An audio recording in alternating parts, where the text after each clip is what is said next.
செவ்வாய்க்கிழமை பூஜை ரூமில் விளக்கேற்றினதோடு சரி. அதுக்கப்புறம் பார்த்திங்கன்னா ஒரு 3 டேஸ் பக்கம் பூஜை ரூம் பக்கமே வர முடியாமல் போயிடுச்சு. அதனால் வந்து பழைய பூ எல்லாத்தையும் வந்து ரிமூவ் பண்ணிவிட்டு புதுசாக ஃப்ரெஷ்ஷாக வந்து பூ எல்லாத்தையும் வச்சுட்டேன். அதுக்கப்புறம் பார்த்திங்கன்னா வெள்ளிக்கிழமை காலையில் வந்து நான் எந்த பூஜையும் பண்ணவே இல்லை. சாயந்தரம் போல் தான் வந்து பூஜை பண்ணலாம் அப்படின்னு சொல்லிட்டு எல்லாத்தையும் ரெடி பண்ணிகிட்டு இருந்தேன்.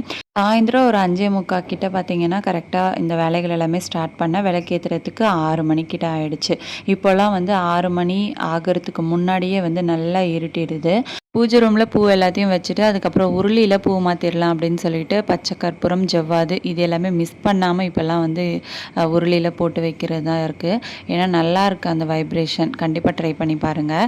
அதுக்கப்புறமா செவ்வாய்க்கிழமை வாங்கின அந்த பூவே வந்து நிறைய இருந்துச்சு. அதாவது அந்த சம்பங்கி பூ நல்ல ஒரு ஸ்மெல் கொடுக்குது.